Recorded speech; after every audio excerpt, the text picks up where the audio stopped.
Well, it's been a good while since I've been on here and done anything, so today's as good as any to get stuck back in. So what we've got here is the camper trailer, kind of, the camper trailer build. Some of you might remember I bought that about 1.5 years ago with all plans to make a camper trailer. Still the plan, so I'm going to go to the workshop today and show you where I'm up to. I've just made a chassis for it. Original plan was to put some leaf spring hangers there and there and just use that because it has a steel chassis, but plans have changed. I'm going to make it a jack off so I can use the trailer. Yeah, so let's go to the workshop and I'll show you what we've got done so far. Just a very basic chassis.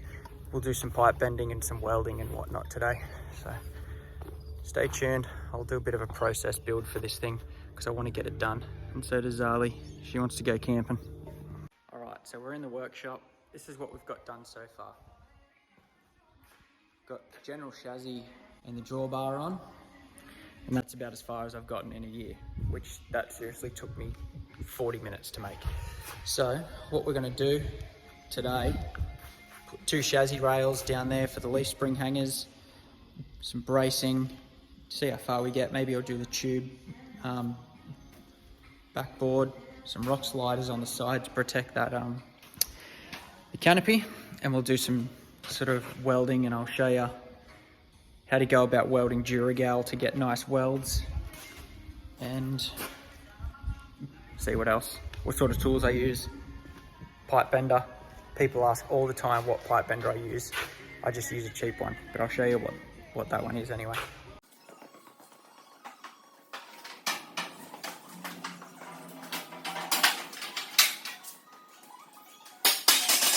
So this frame I'm using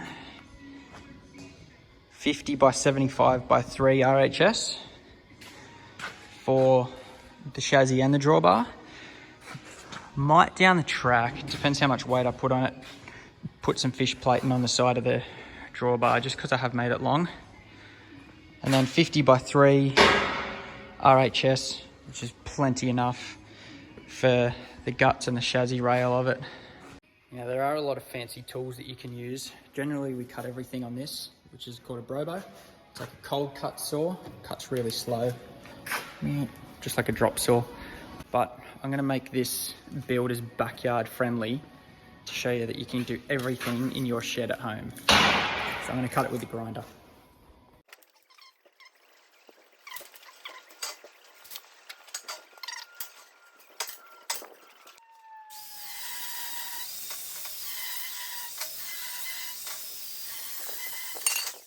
Alright, so we've got our 2 chassis rails cut. So what we're going to do is get them ready for welding. Duragal being zinc doesn't weld real well. So what we have to do is grind back the gal, take it off like here. You can sort of see I've taken it back to bare steel for welding. If you take a closer look, you sort of grind back the steel. You can start grinding it there. You can see the white milk sort of texture, and then the gal on top. A lot of people grind the shininess off and leave that milky texture there. That's still zinc, you're not back to steel. So you know you're back to steel when your sparks start coming through and you get rid of that milky. Otherwise, literally the weld just pops and cracks and spits back out. So I'll show you the difference between raw steel weld, and then I'll show you welding gal, how bad it is. So welding gal, you need to take all the gal off, literally, for it to be a decent weld.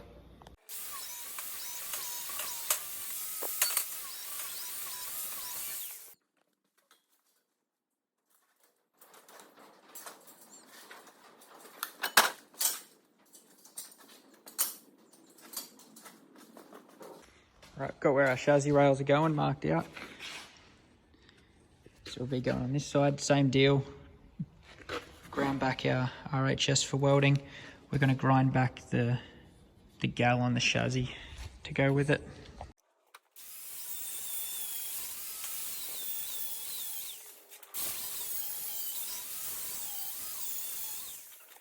Right, so putting a chassis rail in there.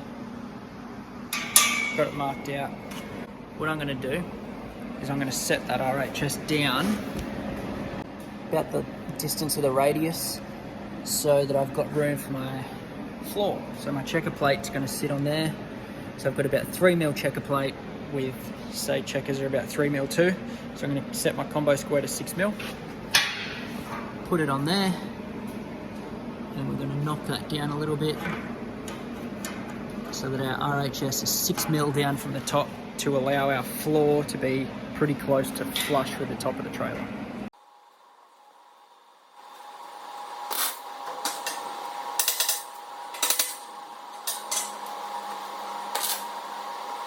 You might find a bit of an error in the next clip.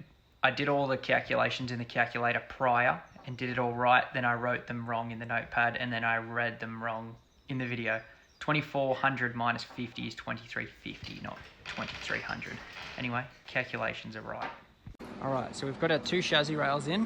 What I want to do is put 1, 2, 3 supports on each side of those chassis rails, and I'll put some in the middle. So what I want is 3 going down there. Now to get our equal spacing, it's pretty easy. Come and get my little notepad because I don't have my calculator while I use the phone. Okay. So what I want, say 1, 2, 3. 3 pieces of RHS. To divide those up equally, the length of this trailer is 2400mm. Okay, and that's 50mm RHS. Okay, so I want to come to the center, which is 25mm. So 25mm from that side too equals 50mm. So 2400 minus 50mm gives you 2300 center to center. Now I want 3 RHS, which gives you 4 spaces in between. 1, 2, 3, 4. So you go 2300 divided by 4 equals 587.5 mil. So from our center here, from our 25 mil, we're going to go 587 mil, put a mark, 587 mil, put a mark, so on and so forth. And that'll give you perfectly even centers to divide those up nicely.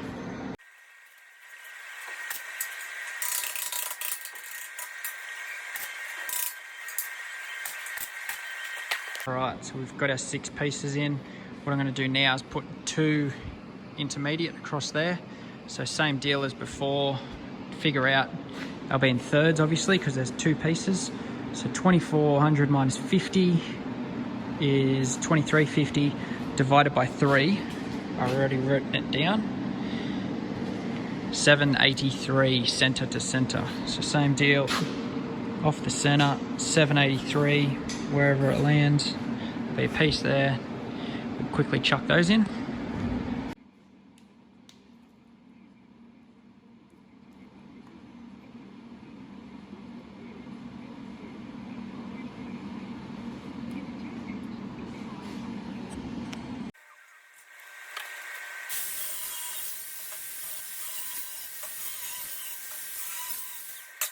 Right, well, basically that's the chassis all tacked together.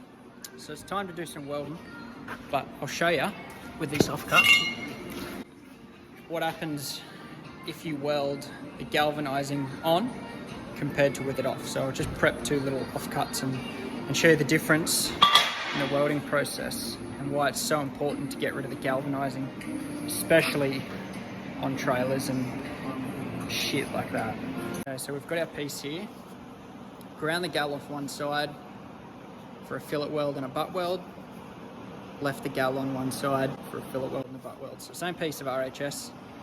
So what I'll do first, I'll weld the cleaned up side so you can hear what it's supposed to sound like, and then keep an ear out, and you can probably almost see it too. When I weld with all the galvanizing, watch it pop and explode and listen to it pop and explode, and I'll show you the difference between the 2 welds too.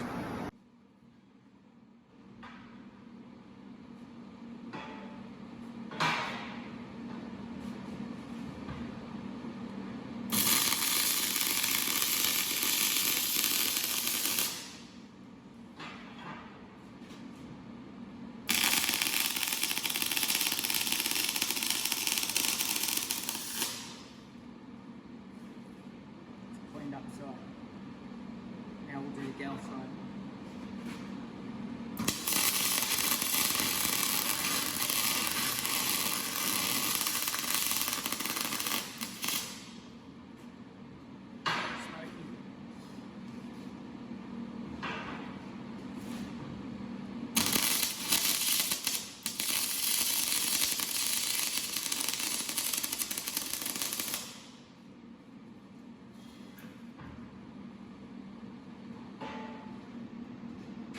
Probably hard to tell. First of all, seal the zinc. Second of all, seal the holes. This is pretty good because I had the welder up hot, but if you do it cold, like majority of the home welders are, so that's your galvanized side. Looks terrible compared to your cleaned up side, no porosity.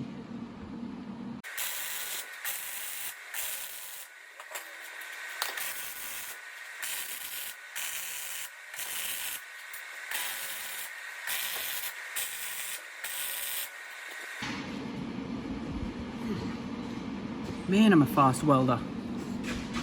All right, chassis all done, bar leaf spring hangers, there and there, and there and there. But that's easy. I just got to work out where I want to put my axle. Next thing I'm going to do might be the tailboard, so I might get that today. Now, if your artistic vision is as good as mine, it's going to look something like that. A little bit more straight though, not quite that bent. So I'll go and get me pipe bender, we'll do a little design, and I'll mark it out on the floor, and I'll show you how I bend and what I bend with and how I do a layout, because I always do a layout on the floor to bend to. All right, now, this is the layout for my tailboard. The thing with custom work and pipe bending and that doesn't need to make sense. Pretty much what I've got, I start with a straight line here to here, which is the width of my trailer. Okay, then I mark the center line. So what I want to do in the end is put a trundle tray in the middle, which is going to go in this middle section here. So it's going to be about 750 wide by X amount long. So what I've done, 250 mil deep, and I've drawn a square in, a rectangle, sorry, 250 mil by 1.50 m. That's how big I wanted it. I just picked an angle. There's no specific angle. I just went 150 mil, scribed a line, okay? So my center piece that I'm first going to bend is going to go 1, 2, 3. That's it, easy. Second piece is going to house the lights, which goes down on an angle, back on an angle. So all I've done for that, you can see I went up that high, I thought, nah, it didn't look good, so I came down. So that's 150 mil there. The angle's the same, there to there, which I just used that bad girl. So just put an angle up and then just bisected it wherever I thought it looked good. So pretty much we're going to have 1, 2, 3 pieces. I know it looks like a mess on the floor, but that's what you do to lay out pipe bending. So it's somewhat of a template. Main question, what pipe bender do I use? I get asked this every time I do some fabrication. Literally, all I use to do everything, the Hilux, everything I've ever made, all the pipe bending and bar work, is this little Hare and Forbes one. I think when I bought it, it was like 500, 600 bucks maybe. Comes with every single bar, bends every pipe, doesn't crush the tube, gives you a nice bend. The only downfall with this bender is that you can't get quite a tight radius compared to those JD benders, which are like seriously $1,200 for a single die. Plus you got to buy the bender, buy all the rest of it. So for 500 bucks, Hare and Forbes pipe bender is going to do everything you ever want and more.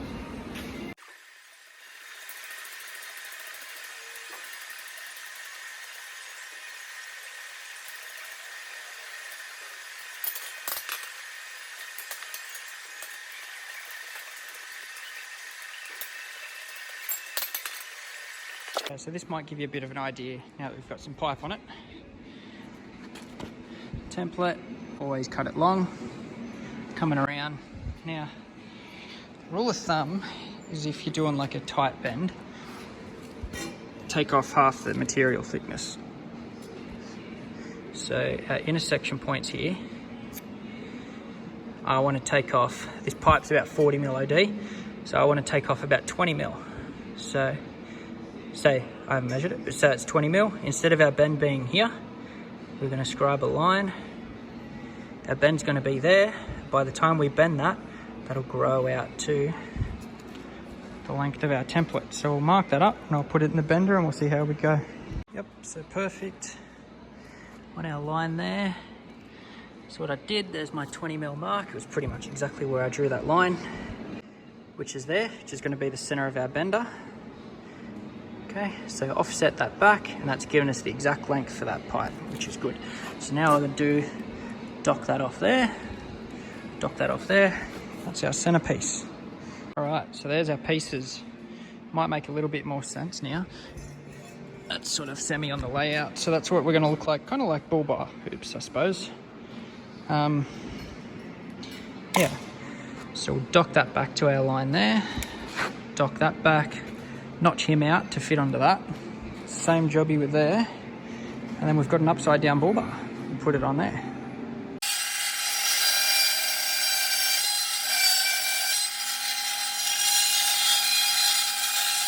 All right, there's our tailboard or upside down bull bar, whatever you want to think. See, exactly the same as that. Just needed the artistic vision. Now that we've got the tailboard done, I reckon we'll put some rock sliders on the side. I always put rock sliders on my trays or tie down points, but I make them look like rock sliders because they're really good to protect a canopy. Straight along the side there, that'll be the first thing that rubs into the bank rather than your entire length of your canopy. So we'll put some of those on. I'll mark out a template now and we'll bend them up. Nice and simple, this layout. Trailer is 2400, so I'm going to have them stop 10 mil from each side, so 2380 from there to there. 100 mil wide, that's how long I want them. So draw your box, and then to get, I'm just going to do them 45, so you can either put a 45-degree angle on there or 100 mil up, 100 mil across, so that's 45 degrees. So we'll bend some pipe to that, and that'll be 2 of our sliders. So I'm going to be using smaller diameter pipe. So go to my cheap pipe bender, choose the right die, which it came with it, which is good. By the way, nice bend, no kinks. Okay, easy. So, smaller diameter, plonk him on there. Here I've written all the pipe sizes, blah, blah, blah, blah, blah. So I'm going to put that on there. So move that in one, move that in one, and then put our pipe in there and we'll bend it.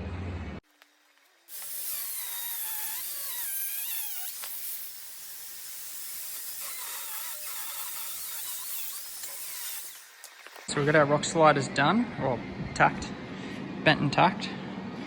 So I'm going to put them on. What I'm going to do, obviously trailer's upside down. This is the bottom. I want the bottom of the rock slider to be flush with there, and I want the top of the rock slider to be flush on there. So what I do to get that angled cut, obviously that's what I want, is that gap. What I'm going to do, leave it exactly how it is, pick up my grinder,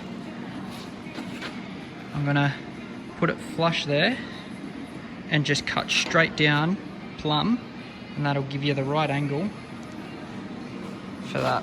Same deal on all of them. Zoop, straight down flush. I'll show you that in a sec. So that's our cuts after. Plumbed them straight down. Nice. So we can grind the gal off that and tack them on.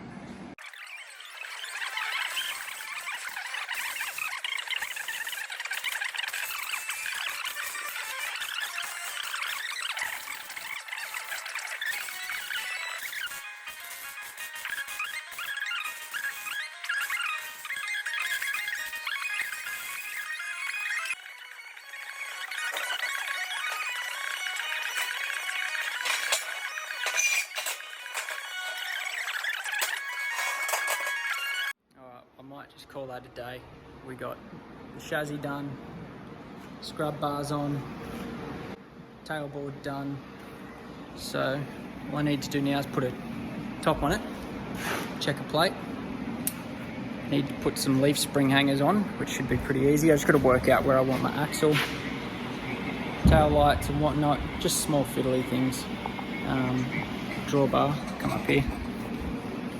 You got no choice in taking you up there. Plate here, hitch here. Then should be pretty close to being a trailer. But that's all I can be bothered to do today. Not too bad for like maybe 5 hours work. So I'll do another episode one day. Hopefully it's not 6 months away, but we'll get the axle and all that done in the next bit. All right.